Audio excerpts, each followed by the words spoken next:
से पहले नजर डालते हैं अब तक की बुलेटिन। जी खबरों का सिलसिला बढ़ाते हुए रावलपिंडी से खबर शामिल करते चले। रावलपिंडी दिशान Gurchani district health service Rawalpindi और local hepatitis elimination and prevention programme लहीब के इश्तराक से डायरेक्टर हेल्थ सर्विस रावलपिंडी के दफ्तर में डेंगू, हेपाटाइटिस और पोलियो के मुतल्लिक मुस्बत रिपोर्टिंग के हामिल रावलपिंडी के सीनियर सहाफ़ियों के एजाज़ में एक तकरीब का इनेकाद किया गया, जिसमें डेंगू, हेपाटाइटिस और पोलियो की आगाही में एहतियाती तदाबीर और मुस्बत अंदाज में उजागर करने पर साफ़ियों को तारीफ़ी सना से नवाजा गया।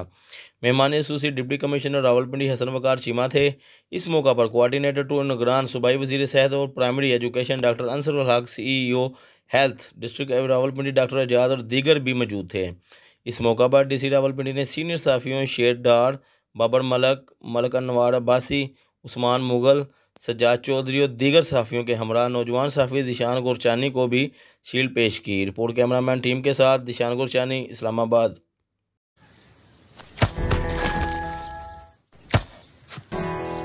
Come on, champ. Come on, champ. इतनी मुश्किल के क्यों मार रही हो? कौन करता है ऐसे? जो कोई नहीं कर सकता वही तो चैंपियन करता है। Come on, champ. Come on, champ. Goal! लो, सूख गए दाग, अब कोई नहीं निकाल सकता। जो कोई नहीं कर सकता वही तो चैंपियन करता है। नया बेहतर सर्फ एक्सेल, इसकी स्टेन लिफ्टर टेक्नोलॉजी कपड़ों की तह में जाके सख्त सूखे दाग भी खींच निकाले। दागों की चैंपियन तो तुम्हारी अम्मी ही है। नया सर्फ एक्सेल दागों का